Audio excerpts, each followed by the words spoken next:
Primary School would like to acknowledge the traditional owners of this land which we are gathered. And we pay our respects to the elders both past and present.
Well, good afternoon, everybody, and welcome to this week's Cranbourne East Primary School Weekly Online Assembly.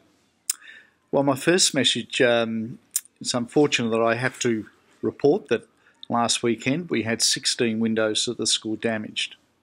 Now, that damage has not only taken a lot of time to clean up the mess, but also a lot of school money has been put towards replacing those windows, and that money could have been better spent by supporting our students in their learning.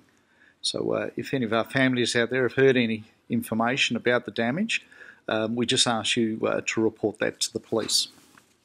And hopefully that's the last we've seen of vandal damage in the school. Well, my next message is to say congratulations, students, and a big thank you for all the parents and families that joined us at our family picnic last Friday. It was a wonderful, wonderful day, great occasion, lots of parents turned out. And it was just marvellous to see all the parents sitting around enjoying lunch with their children, and a great opportunity. You know, I really enjoyed getting around talking to children and parents. Big thank you to our teachers for assisting with the activity, and a special thank you to Mrs. Clamblad for all her organisation in putting that event together. And actually we're hoping to repeat that towards the end of the year, right at the end of the year, where we can again invite our school community in to join us for lunch. Well, this week has been a busy week, an exciting week. We've had our local member, Drew Pereira, visit the school to present the school with the Sustainability Award. And through the work of Mrs. Sleeman and Mrs. Singleton, and teachers, and especially students, we've certainly made some really big achievements in the area of sustainability and getting some fantastic processes and procedures within the school. So we'll have some photos on display around the school of that presentation. Well, today we've had the school cross-country run, and I'd just like to congratulate our students for their wonderful effort. A special thank you to our PE team for putting the event together, and all the staff that supported the activity on the day. And look, it was just absolutely fantastic. Thank you for parents to coming along to support this activity. Next week we have our whole school athletics carnival at Casey Fields, but we'll talk about that next week. And finally, a message for parents, a reminder that school council elections are coming up, and there are 4 parent vacancies available, and all that information will come home to families, and it'll be on the website. So parents, you know, we really encourage you to take an active part in your child's learning. Come along the journey with us. Let's form that partnership. And we certainly invite parents to working with myself and teachers so that we can plan and make decisions in the best interest of our students to ensure our students get the very best in learning opportunities. All right, well, thank you, everybody. That concludes the assembly. I certainly look forward to seeing you around the school and in the community. And yeah, have a great week, everybody. Bye now.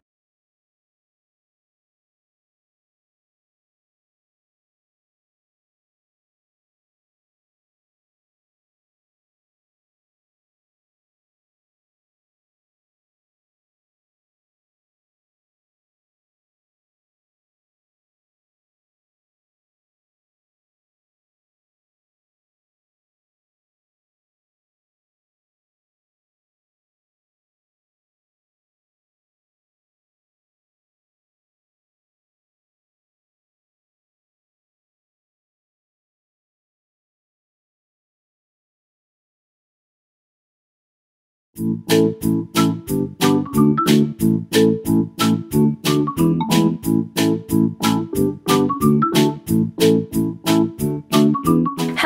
and welcome back to school for 2018. This is my very first Mrs. Wrigley's riddle for the year. I hope you've all missed it because I know I have, so I'm looking forward to getting back into it this year. Are you ready? Here is our first riddle. 3 men were in a boat when it capsized, but only 2 got their hair wet. Why? 10 seconds thinking time. Have a chat with the person next to you and get those brains working. See if you can figure out the answer.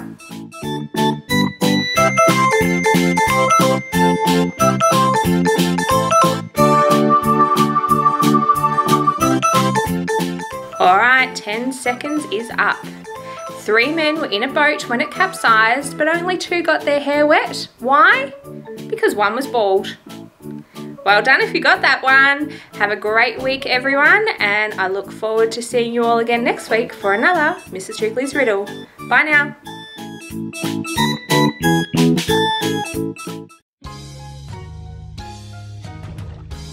Did you know that some fish open their mouths to let their babies hide inside as predators swim nearby? They even manage to do so without accidentally swallowing their babies. Oops! Penguins are another animal also known for their ability to care for one another even when the environment is harsh. When times are tough, penguins unite and triumph to protect themselves from icy cold winters, particularly in Antarctica. Penguins will huddle as a group to keep warm by sharing body heat. This helps protect the flock against wind and cold. They rotate positions so every bird has a better chance of survival. The question for you today is, are we protecting each other when some people choose to say mean things to others on the internet? When kids call each other names or say bad things about someone's looks? When kids text nasty messages? When kids post photos to try to embarrass someone? Or when friends exclude others from group conversations? These are all examples of cyberbullying. If we are seeing these things online, we are known as a bystander. As a bystander, what are we doing when we see this happening to someone that we know?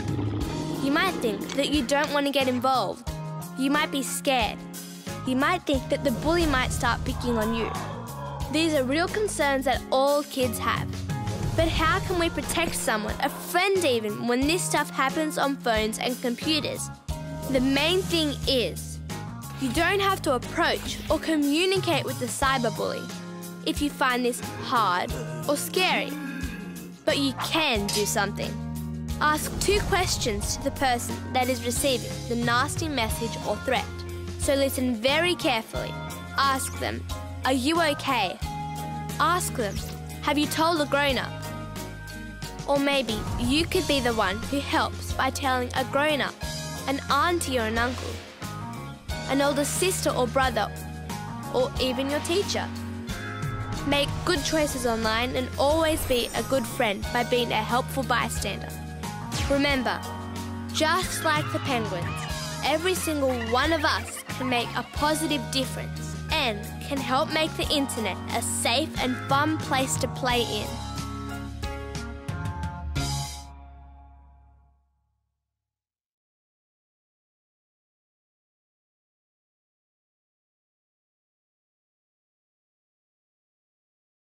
Hi guys, just a reminder to keep collecting your Coles Sports for Schools vouchers. Bring them into the school and place them in the boxes, either at the front office or in the library area. Remember, the more vouchers we collect, the more equipment we can get.